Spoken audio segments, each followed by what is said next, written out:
Chega junto que eu vou lançar a braba. Herói da conquista da Libertadores de 2017 pelo Grêmio, goleiro Marcelo Groi é oferecido ao Flamengo. Presidente Luiz Eduardo Batista convoca reunião de emergência no Ninho do Urubu com o diretor técnico de futebol, o português José Boto. Árbitro que já foi chamado de frouxo vai apitar confronto com o Mirassol no Maracanã, valendo a manutenção da liderança do Brasileirão. E, finalmente, torcida jovem do Mengão é liberada para voltar a frequentar os estádios. Te preparem, a partir de agora, ó.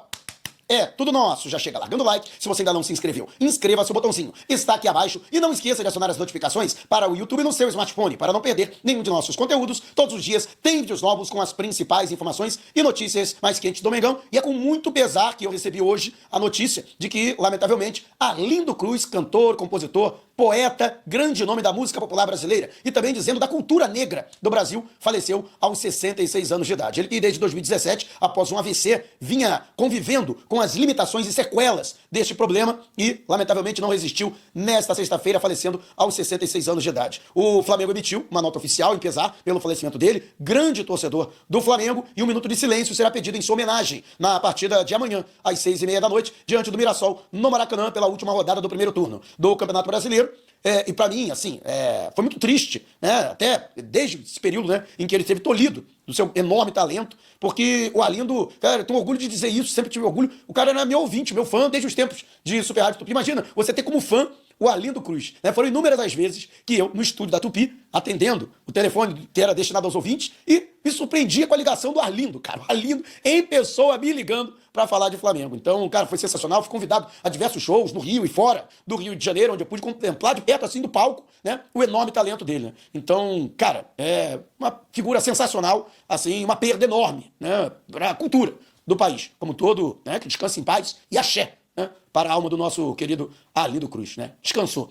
E o Flamengo, que tem agora a notícia que foi anunciada pela torcida jovem do Flamengo através de seus perfis oficiais nas redes sociais. A TJF confirmou que, por decisão da Justiça, está de volta aos estádios. A exemplo da raça rubro-negra, que desde julho voltou a frequentar o Maracanã e pode frequentar, inclusive, os demais estádios pelo futebol brasileiro, a torcida jovem do Flamengo, que há 2 anos, desde 2023, estava tolhida de frequentar os estádios, uniformizada e com seus elementos, né, batuque, bandeiras, faixa, não podia colocar nada, e acabou sendo liberada. No meu entendimento, nada mais justo, porque desde o ano passado a Força Jovem já estava de volta, a Yang Flu já estava de volta e, no meu entendimento, a volta da raça rubro-negra já era um prenúncio que a torcida jovem também estaria presente. Então, agora, fez-se justiça, né? E que torçamos que seja uma volta para ficar da torcida jovem do Flamengo, assim como da raça rubro-negra, torcidas organizadas que representam o clube e honram o manto sagrado dentro e fora do Brasil, né? E com muita alegria, né, que a gente recebe essa notícia. E o Flamengo, que terá aí como árbitro para a partida de amanhã, diante do Mirassol, ninguém menos que Paulo César Zanovelli da Silva. Ele que pertence à Federação Mineira de Futebol.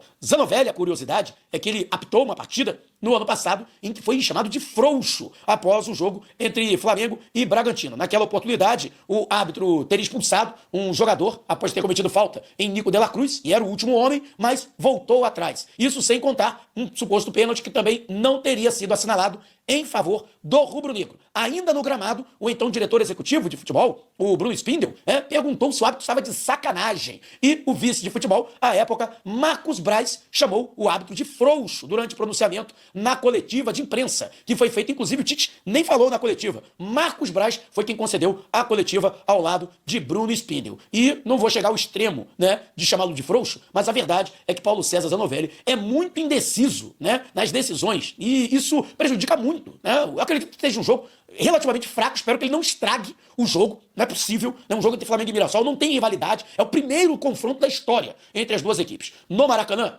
não é possível que o Zanovelli vai estragar essa partida, né? Eu espero, né, um jogo fácil e que ele não cometa a lambança, que ele não faça besteira, né, durante o jogo, né? Não dá para tirar muito a razão do Marcos Braz, não. Mas quero saber de você. Teme a arbitragem de Paulo César Zanovelli na partida deste sábado? Deixe abaixo o seu comentário. E o Flamengo, que tem aí uma reunião de emergência entre o presidente Luiz Eduardo Batista e o diretor técnico do futebol, o português José Boto, no Ninho do Urubu, em Vargem Grande, na zona oeste do Rio de Janeiro. Tudo por conta da eliminação na Copa do Brasil. A intenção de BAP é definir a exigência ou a necessidade ainda da contratação de reforços, ou seja, posições ainda carentes que precisam ser preenchidas até o fechamento da janela, no dia 2 de setembro. O temor é uma nova eliminação, por exemplo, na Copa Libertadores da América, o que poderia ser desastroso. Eu, inclusive, trouxe em vídeos anteriores o fato de que a eliminação precoce na Copa do Brasil impacta diretamente no orçamento, já que a previsão orçamentária era de que o Flamengo avançasse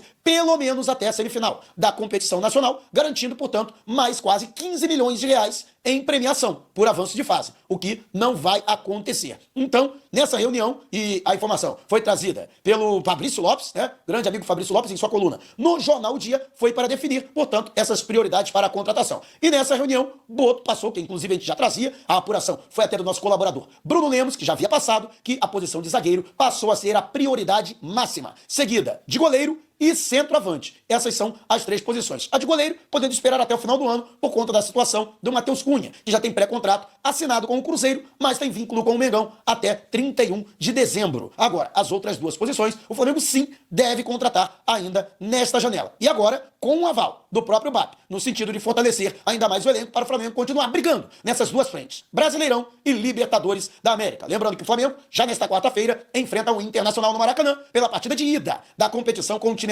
E você, acredita que com mais esses 3 reforços já seria suficiente para que o Flamengo tivesse um elenco pronto para disputar essas duas competições em paralelo, para não precisar priorizar nenhuma das duas? Deixe abaixo o seu comentário. E o Flamengo teve a surpresa da oferta dos representantes do goleiro Marcelo Groi, o jogador de 38 anos de idade que está sem clube desde o dia 1º do mês passado, quando encerrou o seu contrato com o Al-Kholoud da Arábia Saudita. Ele que se tornou herói e ídolo do Grêmio, né, tendo sido um dos principais jogadores, para muitos, o principal na conquista do título da Libertadores de 2017, o tricampeonato da Libertadores pelo clube gaúcho. 2 anos depois, ele acertou a sua ida para a Arábia Saudita, onde permaneceu até o primeiro semestre deste ano. Já com idade avançada, embora tenha participado de 31 partidas na temporada passada, 2024. 2025, ele procura, portanto, um novo clube, né? Chegou a ser também oferecido ao Grêmio, né, que estuda a possibilidade de seu retorno, e o seu staff, sabendo que o Flamengo está no mercado procurando um goleiro, por conta da saída iminente do Matheus Cunha, né, chegou a fazer uma oferta. No entanto, o Groi, embora realmente tenha construído uma sólida carreira, e realmente, embora já está no final, né, da sua carreira, já está perto de se aposentar, mas foi um baita goleiro, né? Isso aí a gente não pode negar, né? Um dos principais em atividade no país. Mas o Flamengo está procurando um goleiro mais novo, né? Embora já com experiência, mas que seja um goleiro abaixo da casa dos 30 anos, para que possa contratar. Então, o Flamengo vai permanecer no mercado, embora tenha agradecido aí a oferta dos representantes do Marcelo Groi, mas um jogador, a princípio, não faz parte dos planos e não despertou o interesse do Mengão. Você concorda com a diretoria do Flamengo? Ou você acha que Marcelo Groi seria uma boa contratação para ser ali uma alternativa à meta para o lugar de Agostinho Rossi, considerado titular absoluto? Deixe abaixo o seu comentário.